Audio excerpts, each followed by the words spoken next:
think time's running out and they'll never get a chance to ask their question, then they'll ask it anyway on the chat. They put it on the chat. A lot of activity begins in the chat. Yeah. Oh, that's earlier on, they're hoping to actually get a chance to speak.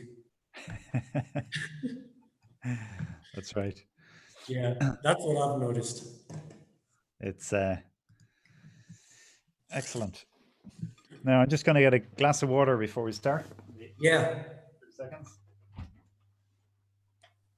Vincent, myself and Alison were talking. We didn't realize about the time difference, how little it is. Yeah, we would have thought you would have been hours ahead. Hours ahead. No, it's just 2 hours, I think.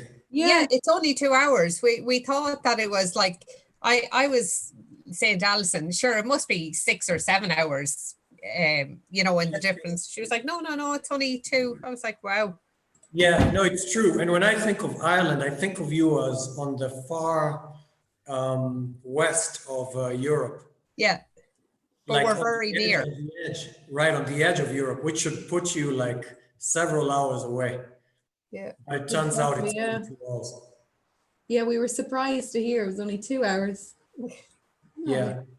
Actually, it was confusing enough that when I shared, I forget if it was, I think it was on LinkedIn, what you shared, Ronan, when I reposted it. Yeah. I figured a lot of Canons might think it's 4 p.m. here. So I decided to just, specify. Oh, right, okay. 4 p.m. Ireland. Can easily happen. Yeah. Excellent. I would have done some more promotion, but for a while I thought it was a closed affair for alumni of Timony.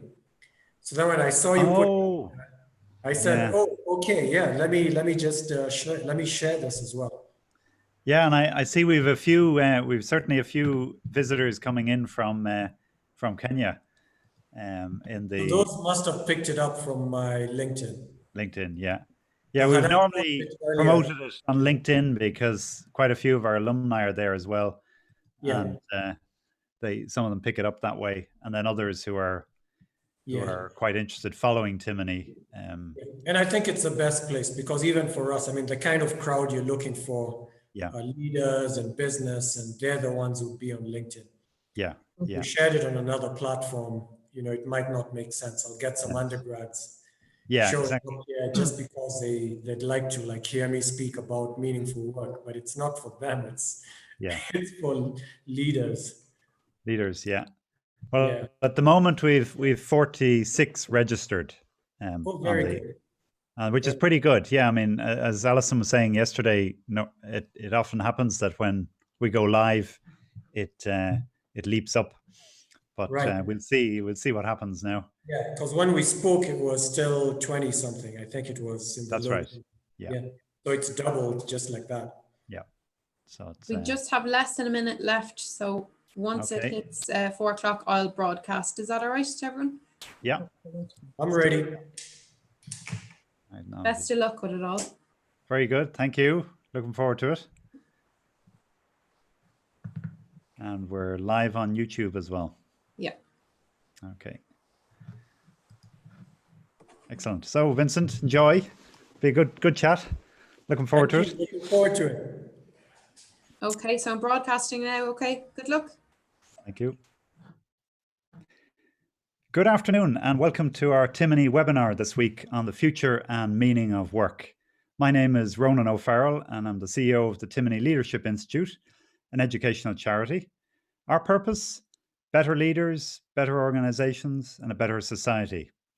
Some of you will have seen a survey of CEOs reported in today's newspaper, which revealed that some 90% of businesses expect some of their staff to continue to work remotely after the COVID-19 restrictions are lifted. And about a third are reconsidering their office needs as well, presumably downsizing. Are these short-term trends, or is this the beginning maybe of a seismic shift in the future of work? Will this lead to better organizations, a better working environment for employees? Also, you might say many of us have experienced these changes in a way that they're asking more profound questions about finding meaning in our work. what is it that motivates me to get out of bed in the morning and make it over to the kitchen table with the laptop, communicating with a virtual world out there. Some big decisions have already been made by some people to pivot and to change the direction of their lives. And here with me this afternoon to discuss some of these issues, we're privileged to have Dr. Vincent Ogutu, who before COVID came along at all, he had invested quite a bit of time and passion in understanding how we find meaning in our work. And importantly, understanding some of the keys to a fulfilling and meaningful life. Dr. Ogutu is the Vice Chancellor Designate of Strathmore University in Nairobi, Kenya. He's a teacher at heart and a great communicator, as those of us who've seen his TED Talk and his recent video on future of work can testify. He's also occupied various leadership roles in the development of Strathmore Business School, which, like Timony, is one of the associate business schools of IESE in Barcelona. His passion for sharing ideas that can transform lives is infectious and no doubt influenced his choice of topic for his PhD in Reuters University in New Jersey, which focused on the psychology of meaningful work. So Vincent, delighted that you're joining us. Before we dive into the topic at hand, maybe I could ask you how you're faring with this pandemic in Kenya and specifically in Strathmore University. You seem to be doing reasonably well. Thank you, Ronan. First of all, it's a privilege to be with all of you. I must mention that I did meet Timony himself briefly in the 80s when he was making a trip to Tanzania. And I was a young student then, and I just wish I'd spent more time with him. It's such a privilege to finally be with the Timony community, having met the founder ever so briefly. So, well, COVID has happened here as it did in Ireland. For the longest time, we thought it was something alien that was never going to come to Africa, that Africans couldn't even contract. There were all these theories that were being bandied about, but eventually it came. And we found ourselves on lockdown, just like the rest of the world. I think we're lucky and we've been spared. We reacted very, very quickly. And as soon as the first case was announced, we went on lockdown. And I happened to be traveling back from Uganda just across the border when they made that announcement. So I had to self-quarantine before everyone else did. And that's how it's been. So we've had just about 200 deaths. And we're talking about our first case being in early March. So I think we've been largely spared. Part of it is because of the efforts we made right at the beginning to go on lockdown and to be very conservative about it. And I think we've just been blessed as well. I don't know what the reason is, if it's the weather, if it's COVID getting weaker with time, if it's the inoculations we had that people don't get in Europe anymore, who knows what the reason is.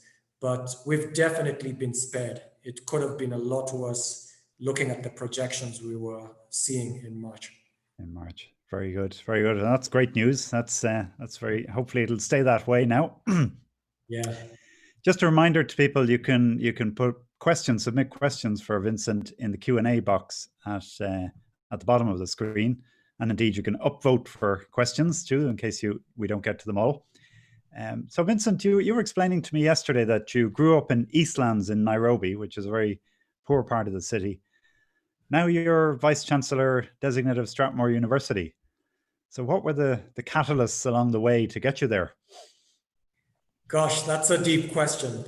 I guess it all started with my living in Eastlands, which in Kenya, everyone would understand. If you say you come from Eastlands, it's like saying in the US, you come from the hood, you come from the ghetto, and they expect you to be really rough, and there are all sorts of assumptions they make about people who come from Eastlands. So I grew up there from a very good family. So dad and mom were outstanding. They gave me a lot of freedom, but they explained to me what would happen if I misused that freedom. So that allowed me to be friends with my friends, but at the same time not get involved in some of the things they were getting involved in because it had been broken down to me. If you do that, this will affect your health, this will affect your studies and your future.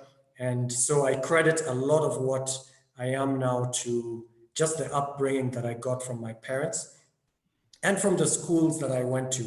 So the first school that I went to was a Catholic school in Eastlands called St. Teresa's. And we were talking about this yesterday, Ronan. Some of the people who took care of us there were Irish. So I remember Father Brady, who had a big influence in my life. And it's at that time that I got a scholarship to go to Strathmore, the high school, because even though I'm in Strathmore University now, Strathmore started as an A-level College of Arts and Sciences back in 1961. And it is to that college that I got admission and almost a full ride, which is what made it possible for me to even go there in the first place. My parents couldn't possibly have afforded to take me there. But living in Eastlands exposed me to poverty, to abject poverty. And I remember at one point, they wanted to gentrify the neighborhood right next to ours, which was a slum. People living in paper houses that looked like igloos. And so they just sent these trucks, these bulldozers that uprooted these makeshift homesteads, and there were women screaming, children crying. And I just thought, what could I do for this never to happen again, ever? And so as I was growing up, I was thinking, what can I do to eradicate poverty, to just make sure this kind of misery doesn't happen again? So that inspired me to become an economist. So I studied economics in my undergrad in the naive belief that economists change the world, that if we had the right policies, poverty would go away. And around that time, the people who mentored me at Strathmore invited me to come back as a high school teacher. They said, we know you're an idealist, you want to change the world. You could change it by being a leader yourself out there, but you'll only be a leader of one company, one corporation. That's it. We're giving you the chance to almost clone yourself, to inspire generations of kids to become leaders. So you'll have to take a back seat, not be in the front lines, but you know you're going to have an impact by just inspiring 5 to 10 kids every year. So that's what I did. Instead of practicing as an economist, I decided to invest in future leaders, because it's the leaders who make the changes. It's the leaders who call the shots. It's not the economists. People might not pay attention or might not take heed of the advice that economists give them. Political leaders might even just use the economists to keep the economy looking fine as they do whatever they want to do. So I grew out of my naivety, and I realized if I wanted to have an impact, it had to be in the domain of leadership. And as a teacher, I get the privilege to try and form future leaders all the time, as I did when I was teaching at the high school. And at the university, I have the opportunity to teach current leaders. So what I teach them today, in class today, they can put into practice tomorrow. The very next day, they can be making changes in the way they lead. So that's how my Eastland story weaves into where I am now. Fantastic, fantastic. Well, you were sharing last week a short video clip on LinkedIn about the future of work and the skills that we'll need in this new world, working from anywhere, knowledge skills and so forth. But thinking about leaders of organizations who you're now teaching, and indeed you are one yourself, what skills would you highlight as being especially important to be acquiring now? Okay, good question. And some of those skills are some of the ones I talked about in that video. Communication skills are so important. And this has become clearer during COVID, when you need to almost over-communicate. Silence means nothing's happening, or that you're clueless, you don't know what to do, and that sends a panic down the ranks. So you've got to communicate. Even if you're still thinking, you've got to say, we understand the problem, we've seen it, we've got a team working on it, we'll get back to you in a week's time or in 2 weeks' time. even that provides some kind of relief, even though you might say, but I haven't said anything, really. I haven't given them the answers they were looking for. But it's still reassuring to talk to someone, to know that they're aware of the problem and to just know that they're working on it. So communication is a very, very big, it's a big skill that we need to think about. Then emotional intelligence, because everything's happening so fast that it's easy to misunderstand each other, to flare up, to just make the situation worse. So you've got to have the ability to understand what people are really saying and to just have enough self-mastery, not to snap at them, not to say the wrong thing at the wrong time, to just give it the benefit of the doubt sometimes, to even just let it go, to be ready to win the war, not the battle. This isn't a battle of wits where I have to win this particular argument. You know, I'm looking at what's going to happen down the road. I need this person on my side in this team, feeling motivated. That's much more important than winning this particular argument or proving my point or making them look small. So that combination of emotional intelligence and communication is so important right now and going forward. Then flexibility as well, because in the past you had the luxury to just sit back and follow the protocol. This is what we said we should do in these situations, and we have to take this to this committee and then that committee, and that's just too slow in this day and age. And especially during the pandemic, we've had to just move super fast and to ask people to actually realize we can't wait and to set very quick deadlines, and then to just tell people, make it happen, because we need it to happen by tomorrow. Because if you don't have an answer by tomorrow, there might be a lawsuit. We might be facing lawsuits. The temperature is climbing. We've got to do something now. We don't have the luxury of waiting till next week's meeting. No, we've got to decide this either today or latest this afternoon if you need more time to think about it. That takes a lot of flexibility. And I think that's something people have to acquire, the ability to just realize that the structures were made for us, not us for the structures. And if we have to put them aside in order to just look at the big picture and make that decision, then that's what we're going to do. If we have to fast track it and say we need an answer sooner than we normally would get one, then that's what we do. And that requires a lot of flexibility. Very good. Yeah, three very practical things there. I mentioned earlier in your research, Vincent, that into the meaning we find in our work, that you've focused on that. And I say that the pandemic has led many to pause and reflect on what's important in life. Maybe reconsidering the importance of relationships, family, friends, and so forth. So what advice would you have for leaders on following through on these important insights about meaning? Well, a lot of people ask about meaning, that very word, like what is meaning anyway, you know, and does it mean purpose, significance? You know, there's so many ways of interpreting it. When I went into my studies that you've just mentioned, I really didn't know what I wanted to do in my PhD. I knew that I wanted to understand leaders better, because I thought leaders are the ones who can have an impact and solve the world's problems at scale. Their ability to have an impact is much bigger than just an individual doing their day-to-day work. And so I needed to understand what it is that leaders do to get people to move in a particular direction, to dedicate their best efforts for a particular goal. I needed to understand that.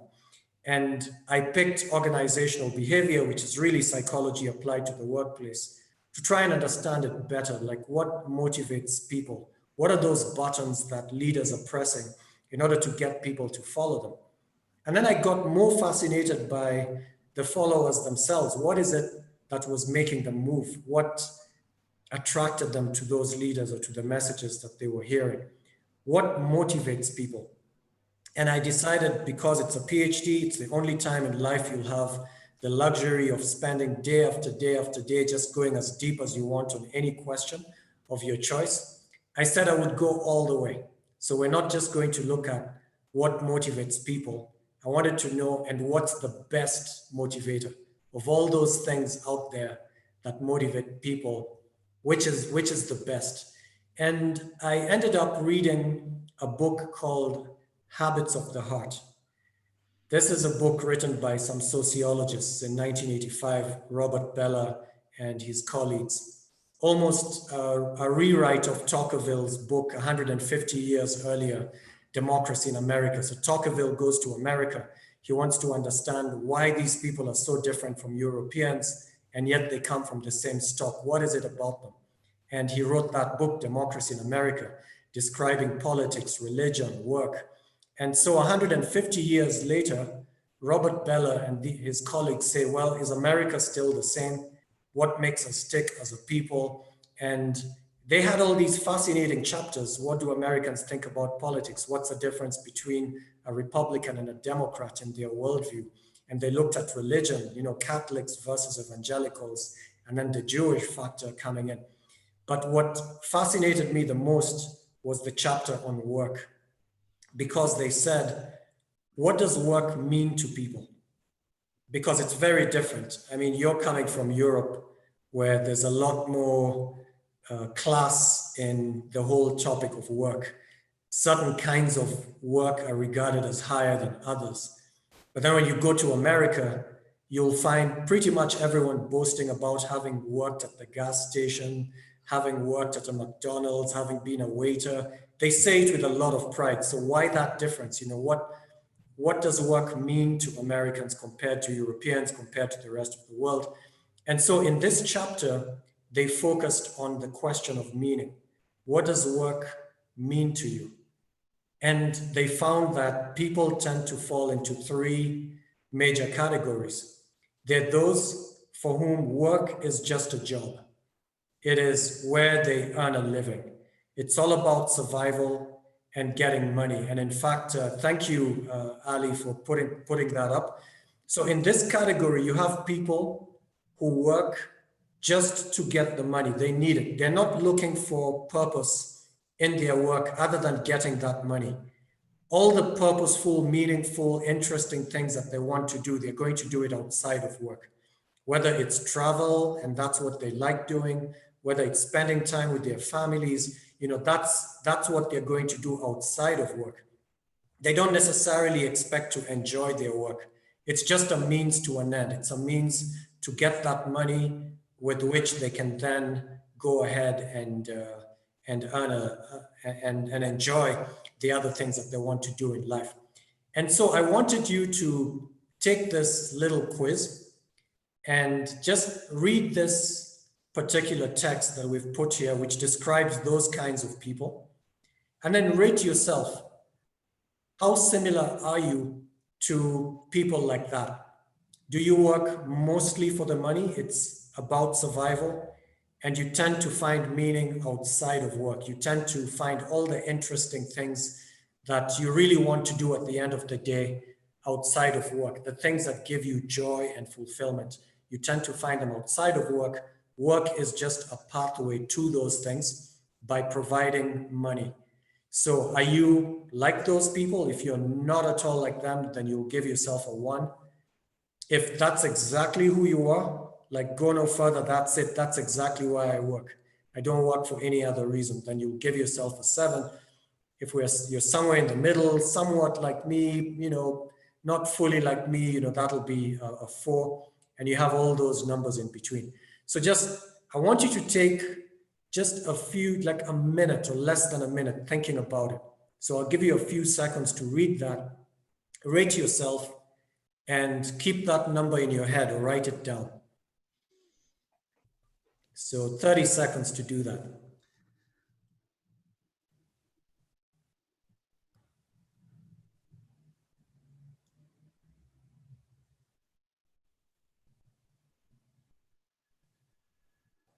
Okay, so don't overthink it. Just go with your gut feel, whatever you think. Yeah, I'm a 7, I'm a 1, I'm a 2, whatever it is that you've got. So that's one group of people that Robert Bellah and colleagues found. And they call this a job orientation. So they have a job orientation towards their work. Now, this second category of people have what we call a career orientation. Just quickly describing it, these are people who think of their work as a means to get to a higher position, a higher station in life, to get recognition, for me to get promoted, to move from whatever I'm doing to supervisor, to manager, to general manager, to, you know, CEO, then move to a bigger company and rise to CEO in that company. Just keep moving up the ladder.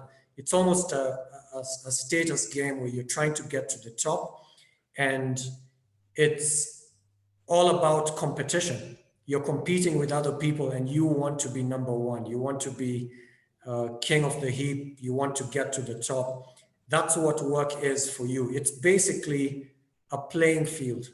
It's a competition. It's a league that you entered and you want to rise to the top. And you measure your success by the level to which you succeed in getting to the top in rising in your organization. So let's do the same thing. I'm going to give you 30 seconds to read that text. It's a description of career-oriented people. And then rate yourself. How similar are you to these people? Like, to what extent? So don't say, oh no, I was a 7 in the job orientation, so I can't be anything here. No, no, no. For every type of orientation will be somewhere on that spectrum.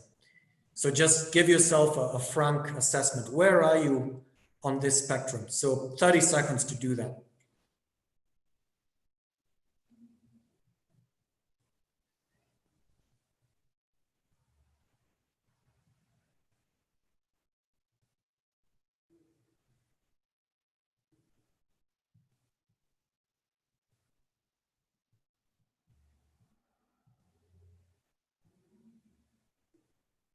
Okay, very good. So we'll now look at the third category that this book, Habits of the Heart, found. Now, this category is labeled calling orientation. So these are people who work because they want to find fulfillment. They want to do something that makes them feel good after having done it. Like, I'm fulfilled when I do this job. It's interesting. That could be one of the main reasons why they're doing it. Another major reason that they could be doing it is because they think it will make a difference, either in other people's lives or on the planet. They have this tremendous sense of meaning and purpose. Their work is what actually fulfills them. They feel very happy about what they do and the impact that it has. So again, ask yourself, to what extent am I like these kinds of people? And these are answers that you should record, just answering James on the chat. It's gonna be useful for you to decode yourself, to understand yourself and what makes you do the things that you do. And we're going to have a poll after this. So that's why I want you to remember how you rated yourself. But right now, the main point of the exercise is to help you understand what triggers, what makes you find meaning, or what kind of meaning do you find at your workplace? Is it the money? Is it the position, the status? Or is it the impact and the sense of fulfillment? You know, what is it? But you'll have a little bit of each.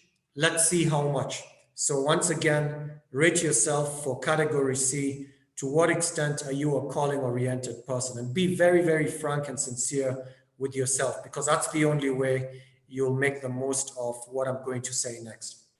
So 30 seconds to do that.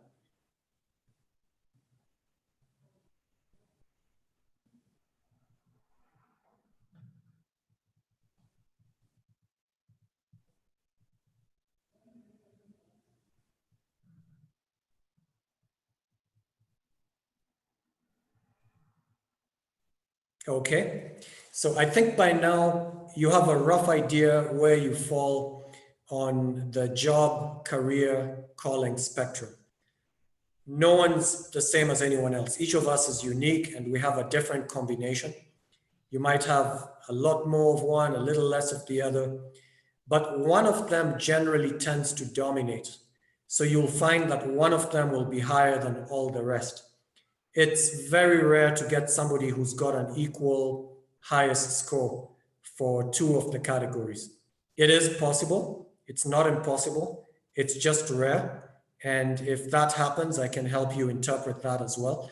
But I think for most of us, one of those categories will take the lead, in which case we'll actually categorize you as belonging to that group of people. We'll say, oh, you're a job-oriented person, or you're a career-oriented person, or you're a calling-oriented person. So having done this exercise, I'd like us to now take a poll, just to understand, what were you most like? This time I'll actually force you to choose. What were you most like?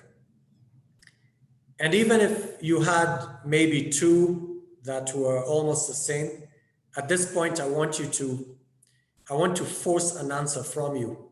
Which one do you think really, really captures what you're looking for in a job? Like what you're definitely not ready to let go of.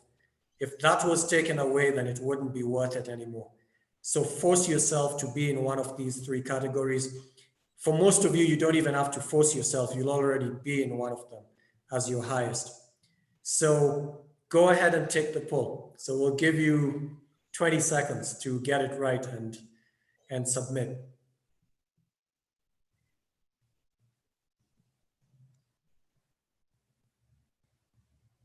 So the three questions that are being asked here: person A, job orientated, working for the money; person B, career orientated, working for status; and person C, calling orientated, working for fulfillment and to make a difference. Right, so you're going to be in one of those three positions. So Alison, I guess you've got the answers for us. You can read them out, Ronan. Okay, so person A, that's 17%, and person B, 17% as well, and person C, 66%. So the majority of our attendees today are in that category. Okay, fantastic. So thank you for taking the poll. We had a conversation about this yesterday, and this is kind of what I predicted, that if your leaders, and according to the age group that Ronan described, that I could expect to come, people who've taken these leadership courses at Timony, you're probably at that point in your life where you're comfortable. So it's not really about the money. That's not your main concern. You've probably reached the highest position in your organization or pretty high up. So maybe it's no longer about status and getting to the top. So now it's a question of, what do I want to leave behind? What sort of a legacy do I want to have as a leader? That's the kind of concern that you have. You're now looking for almost existential meaning. As I come closer to the end of my life, what do I want to be remembered for? And during COVID, I think we've been forced to think about it. Personally, just when we went into lockdown and I was trying to understand how things could play out, and I'm sure you've done this as well, you've gone into scenarios. Hopefully not just for your organization, but even for yourself. Have you done any scenarios for your life? And I had to ask myself, I'm pretty healthy, I'm in good shape, I run. But yes, I do have allergies, which manifest in the respiratory system. So I thought maybe I'm at risk. Maybe I could be gone in 2 weeks' time. In which case, what should I get done between now and then? Because it's a real possibility. So if I'm going to be dead in 2 weeks' time, have I done what I need to get done in life? Have I said what I needed to say? Have I asked for forgiveness wherever I needed to do that? Have I reached out to people? What would I do? And I had to simulate it in my head. So I assumed it wouldn't be so fast that I wouldn't have time to think. I give myself probably 5 days before it deteriorates to a point where I can't think anymore or act anymore. So I just told myself, if I get the symptoms, then I'll know I have 5 days to give away my passwords, you know, my bank account, maybe even make the transfer so they don't have to try proving that they were in my estate and they need to get the money, and, you know, just have it all done. Yeah. So I went through all of that. But of course, the deepest question was, how did I live my life? Am I proud of how I lived my life? And in my case, I could see a lot of things that I didn't get done that I should have. All the gifts I was given that I should have used better. But thankfully, I've always been moving in the general direction I should be moving. So at least I couldn't fault myself on that and say I went in the direct opposite direction. Mm-hmm. That isn't the case. So at least I have that luxury of saying I was always kind of moving in the right direction, but maybe I mean, I definitely know I could have done better. I could have done a lot better, but hey, I only have 2 weeks. So how do I maybe capture the best of what I have and turn it over to somebody who will write about it and share all those nuggets, all those unwritten books? How can I package it so fast that I get those ideas out? So those are the kinds of things that went on in my mind, Ronan, when I was thinking of legacy and the very real possibility of dying soon. And with that, I mean, I suppose as time goes on, we can lose that perspective again that we've perhaps picked up, where you look at the legacy and you look at the things that really matter, as I think you referred to it as imperishable crowns versus perishable ones that we seek out in life. So what imperishable ones would you be recommending for leaders? I think the most imperishable crowns have to do with people. Mm-hmm. Everyone here is familiar with you know, Steve Jobs' last statement, I wish I'd spent more time with my family. You know, so much as you're a leader and people would expect you to talk about your legacy from a corporate context. This is what I achieved. I took the company to the heights. I took them to a multi-million euro dollar company kind of thing. You know, that's not what's going to give you the greatest satisfaction. You're going to end up coming back to the basics. How did you treat people? Starting with those closest to you, your family, and then moving on to those who work for you. You referenced my video, Ronan, the one we shot at Strathmore, talking about the future of work. Probably the greatest comment that I've had on that video has nothing to do with the future of work. It was just an aside. I was walking through the garden of the university and this guy was just filming me and telling me, just say some random stuff, you know, about this particular place. So I started talking about the trees. I love the terminalia around here. And then I cast my eyes in a certain direction where one of our employees who just shines shoes in the morning to people who show up to work. And I said, oh, I miss the shoe shine guy. I wonder what he's doing during COVID right now. And then I just thought, oh, that's insensitive to call him the shoe shine guy and he's got a name. So then I paused and said, Peter, well, you know, life, that's how it is. And you know, he actually put it in the video. It has nothing to do with the future of work. And that's the comment that's attracted the most attention to that video, because people said, oh, you remembered his name, the shoe shine guy? Like, wow, isn't that amazing that you would remember someone at the very bottom of the pyramid, the one who shines shoes for people, that you remember that. That's what they appreciated the most. They thought it was very cool talking about creativity and flexibility and all those other interesting things. But the one that really touched their hearts was, how do you treat people? How do you relate to people? Do you see them as human beings? Do you see them as equals? Are you rooting for them? Are you worried about what's going to happen to them during COVID? Or are you just looking at the bottom line? That's the only thing you're thinking about. So I think one of the things as leaders that we have to think about if you want to have a legacy is, did you do those little things? Did you reach out to people? Did you sincerely care? Because we can also do it by paying lip service to it. But I think people have like a sixth sense. They'll know if you're genuine or not. If you're actually patronizing, you're just reaching out, but you're like reaching down, almost you're like reaching down from your throne, from your high throne, down to the plebes, the ordinary people. No, they should see you treating them as an equal, somebody you're genuinely concerned about. And just today, one of our employees, who's one of the waitresses, lost her dad. And so we get this email from our human resource, we call it people and culture at Strathmore. So we get, bereavement. So I always dread seeing that title in the email. And obviously you could just click on it and say, oh, well, another one. And I've been getting one every week. I don't know if it's COVID. I don't know what it is, but there's been, and I always dread it when I see an email beginning with the title bereavement. Of course, the temptation is just to not read it, or out of curiosity to just see who is it?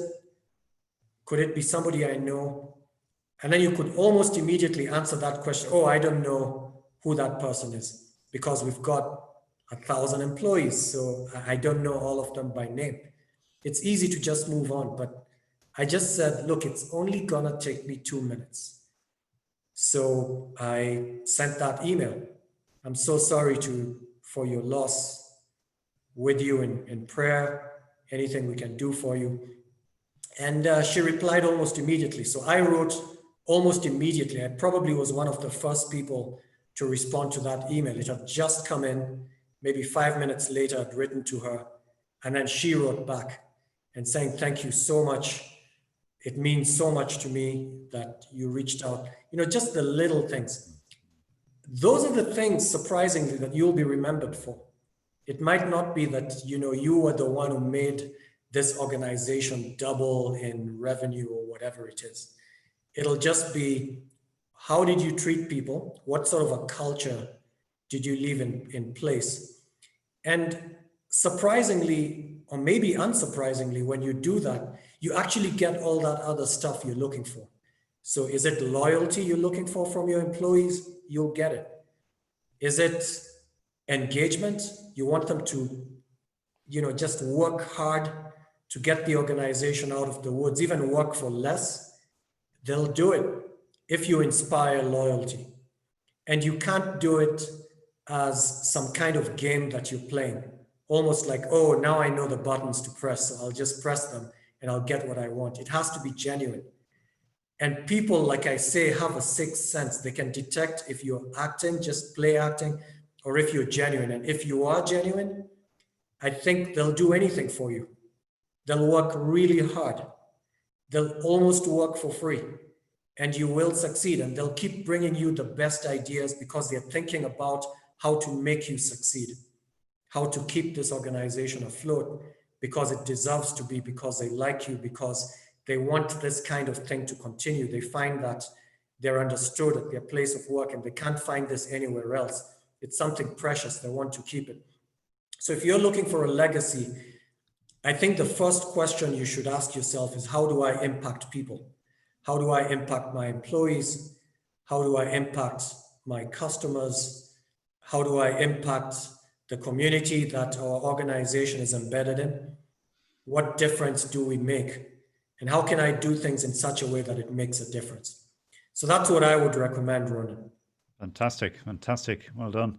Well, on that, obviously, having that strong sense of meaning as a leader and conveying that to others, are there ideas you can share about helping employees or colleagues to share in that meaning or to discover a similar one for themselves? It's a lot about, first of all, being genuine, experiencing it, and then giving them a taste of it. Because if you're just talking about it, then this is what we've seen so often. You come out with a strategy, but it's just words. And then you talk about values. These are the core values of our organization. And you've got even a poster or a banner, it's it's up there, it's all over the place in every PowerPoint. Everyone has to speak to it, or at least, tip their hat to it. But if it's not actually lived, then you won't communicate it. So the best way to communicate meaning is by genuine engagement, by actually giving them a taste for what it's like. Like this is what it looks like. So even that video that you talked about of the future of work, one of the comments I got from a friend in the US is he said, I like the fact that you were demonstrating the skills as you talked about them.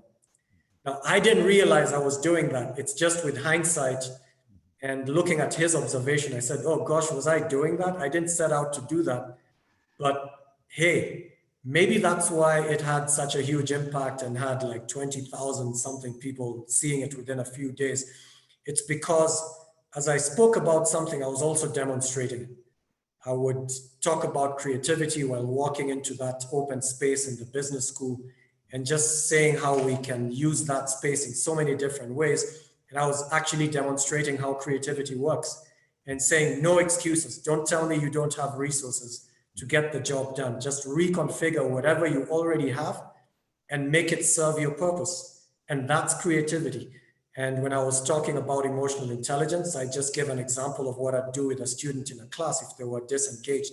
First of all, spotting that they're disengaged and then finding ways to engage them and then showing how that then works with communication. You have to have a communication strategy after you understand what's going on, after you read the situation, which means you have to have the ability to read the situation, to understand what others are seeing and what you're seeing.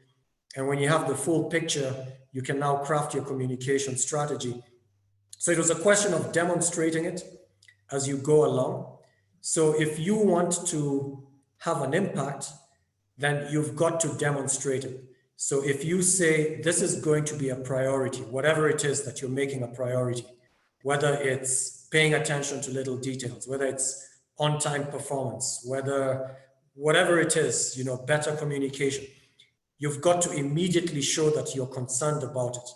The very next statement you make, the very next meeting that you have, you're pointing out things that show that this is on top, this is a top of mind issue for you. You're constantly thinking about it. And everything you do has to basically show that you're serious. And then they'll believe you. And now you can actually communicate it. So a lot of it is not communicating in the sense of words. What are the best words to use in order to convey meaning? It's experiential.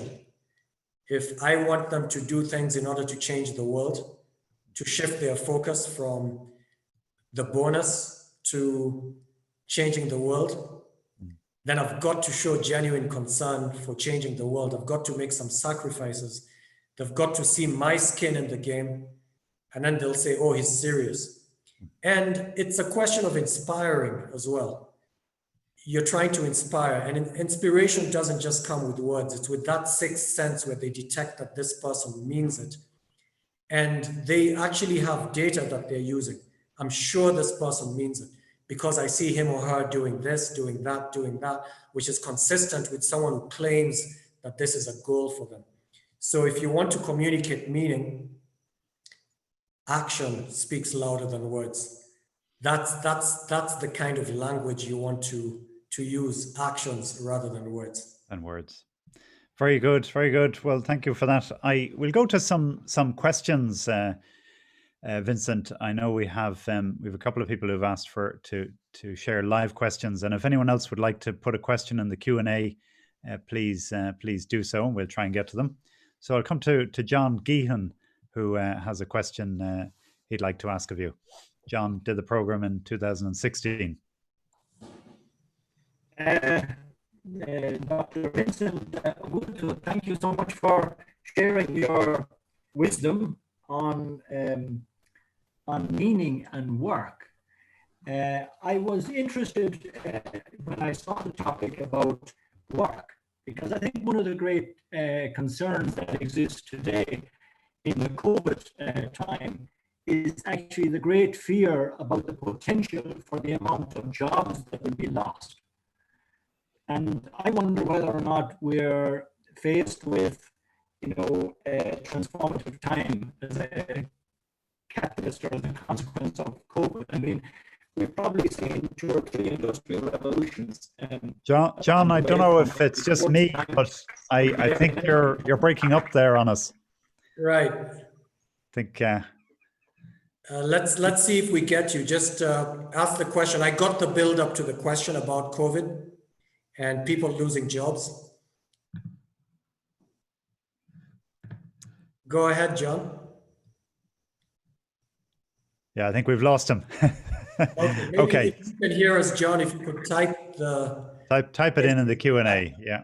So we'll go to We'll take it. Nicholas McNicholas, who has a question for, she did the program in 2014. Hello, Nicholas. Nicola? Do you need to unmute her? Can she unmute herself? Yes, now she should be able to talk. No, sorry. Go that's for not. it, Nicola. There are some questions in the chat as well. Okay, we'll go to the chat because that doesn't seem to be working. So there's a question from John Matogu, I think. Is it possible to change orientation at different stages of one's career? Very good question, and I had to answer that in my dissertation. I really wanted to know, are we born into one of those 3 buckets and that's where we're gonna be for the rest of our lives? Or is it something that can change? And what I found is there's a very small category of people who claim that they had a calling right from the get-go. For as long as they can remember, they always felt that they were there to fulfill a higher purpose, and they kind of knew what it was. That was a very small percentage. And then there was another very fascinating group of people who discovered their calling in a day, in a flash. And I remember when I was interviewing them, they'd get emotional. And I would ask them, could you just take me through what happened that day and the precise moment when it's like the scales fell off their eyes and they said, now I see it. Now everything makes sense. Everything I've ever done was building up to this moment and preparing me for the mission of my life, which I now understand. And I'm so happy to have reached here. That was also a very small group of people. The majority by far were just meandering, searching. But it's like they had a homing instinct that kept telling them, this isn't it. I just know it isn't it, but I don't know what it is. I don't know what I'm looking for, but I'm pretty sure this isn't it. What I'm doing now is not it. And then they'll move to something else that they think will give them whatever it is they're looking for, which they don't know. And they'll say it's better, but it's still not the definitive place. And then they just kept shifting and moving until, just like the ones who learned it dramatically and switched in a day, they actually finally have clarity and say, this is it. This is my calling. So maybe the metaphor that works best for me when I'm describing that process is, and for this, you'd need to be old enough to have seen the old cameras. I certainly am old enough to remember that, that whole idea of the zoom and zooming in, and that whole concept of, first of all, you have to point the camera in the right direction. When you have no clue what your calling is, you don't even know where to look.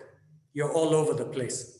And then at a certain point in your life, you stop looking in certain directions. You're saying, I know for sure it cannot be in such and such a sector because I hate that, or it just rubs me the wrong way. I know, where not to look. So at least you're now pointing the camera in the right direction. And when you're pretty sure you know what the general outlines of your calling is, you now begin to do what I call zooming in. Personally, I'm at that stage where I'm definitely pointing the camera in the right direction. And you might think I've arrived and there's nothing more for me to see. But hey, every 2 or 3 years, I get the sensation that I've zoomed in further and I have much greater clarity than I ever had before.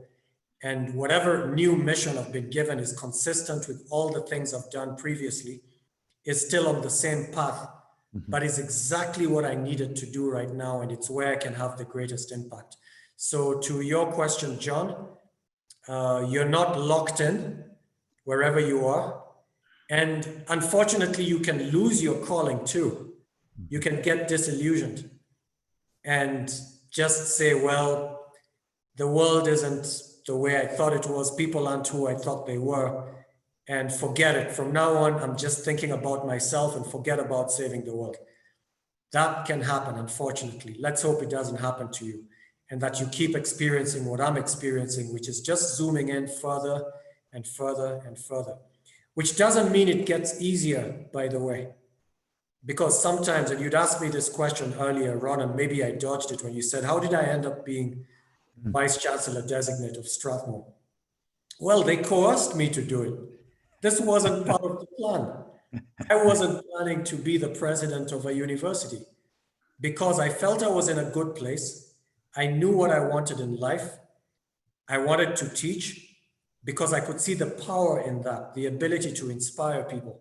And then I wanted to just engage with people in the community, pick all kinds of problems and then work it out with them and say, how can we as scholars bring research to bear on these problems and then solve yet another problem and another and another and another. And I could do this for the rest of my life. So why did I need to take on the problems of other people and be a decision maker in an organization and be where the buck stops? Why would I want to do that when my life was made? I'd already seen my calling. So why would I want to do this? And they told me, why are you saying no? And I said, because I already can have the impact I want to have. And they said, but we're giving you an opportunity that's consistent with your calling. We're giving you the opportunity to have impact at scale. You're just trying to do your own thing, which is a lot of fun. You go to prisons, you help them find meaning. Then you'll talk to terminally ill patients, they'll help them find meaning. Then you'll just talk with youths and about talents and, talent, jobs of the future. It's all very exciting for you. But you want to work in a perfect university that allows people like you to do whatever they want to do. But you don't want to help us create that kind of a university. Now imagine how far you could get if you step back from the front line, exactly the same pitch they gave me to join the high school when I was supposed to be working for PricewaterhouseCoopers and Nation Media Group. I already had contracts, just hadn't signed. And they said, it's much better to invest in making others to become leaders than in being a leader yourself. So they knew it worked. They made the same pitch and that's what I did. So that's how I ended up where I am. So John, it can keep changing, but hopefully you'll be homing in. You'll be getting deeper and deeper into the line that you want to get into. Okay, Vincent, I'll go to another live question, which is from Margaret Considine, a good friend. So Margaret, great to hear you. Hello, Ronan.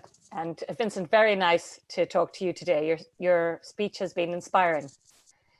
So my question to you is, with all that you have done and all of your research, could you give us an idea of how we demonstrate the qualities of a leader of tomorrow? What qualities do we need to be the leader for tomorrow, to create followers, to change our world? Okay. I'd already talked about communication. Yes. The need to constantly be in touch with the leaders under you and your employees to give them a sense of direction where you're going. And because things are happening so fast, it's not like the past where you could give your annual speech and that's it. Then you just walk away. The situation's changing rapidly. And so they want to know, what are we doing now? What preparations do we have in place now? So you're going to have to communicate a lot more than before. And then people might ask, but I'm not a good public speaker. I'm not a good communicator. Does that mean I can't be a good leader? And I have an answer for you. If the answers you're giving them are your best answers and they're genuine, that's all you need to communicate. It's not a question of how eloquent you are. It's a question of is what you're saying making sense? Have you put your best thoughts and preparation into whatever path that you're offering to them? Are you investing in it yourself? Are you playing mind games with them? Are you holding back and trying to manipulate them? Or is this it? You know, like they say, the truth shall set you free. So do you come across as genuine? And that, I haven't talked about values, but I think values, That's where I was coming to. right, values are a big part of winning trust. Because when you look at trust, why do people trust others? It comes down to two things. They'll trust you if you're competent, so they believe you know what you're talking about. You understand the industry, you have the experience, you have the wisdom, etc. So that's one thing that can win you trust.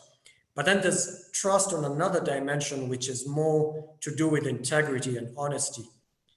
Because you could be so clever, you understand the industry so well, that you could actually manipulate us and get whatever it is you're trying to get done, but you don't really care about us.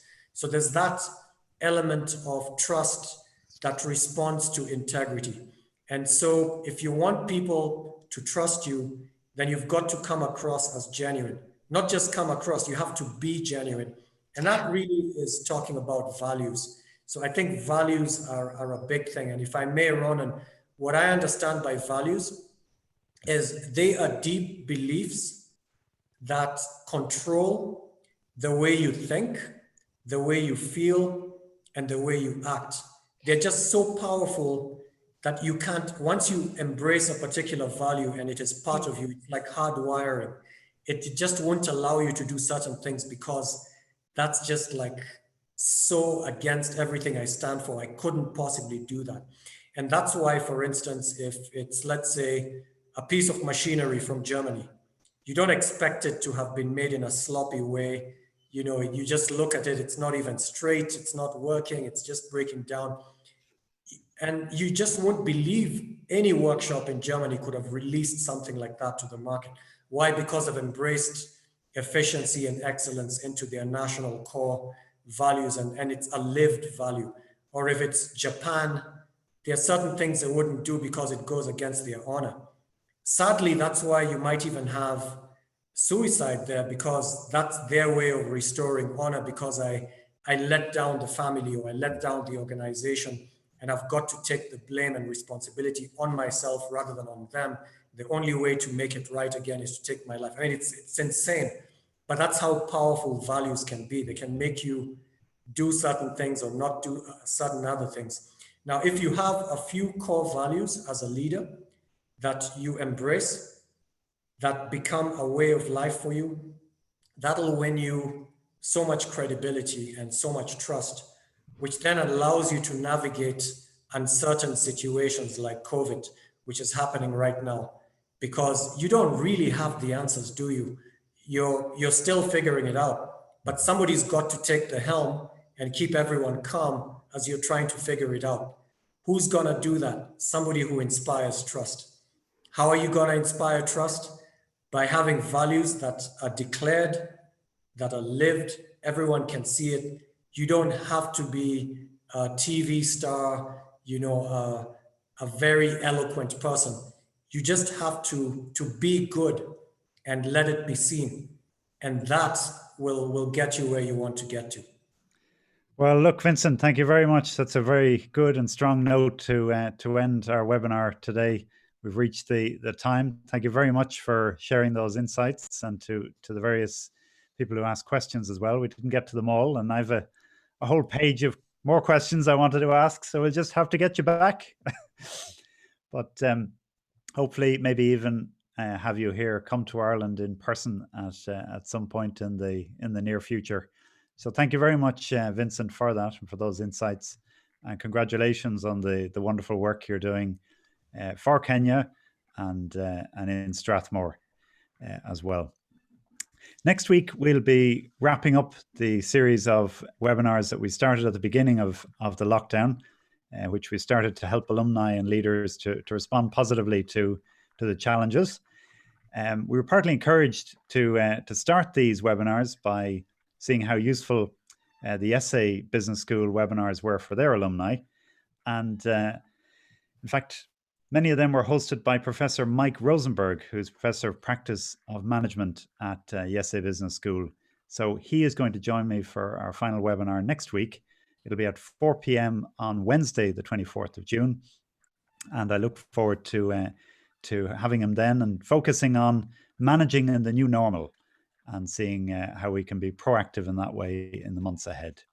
So thank you very much for joining us, for your questions, your interest. And in the meantime, stay safe and have a great day. Thank you very much. Thank you. Thank you, Vincent.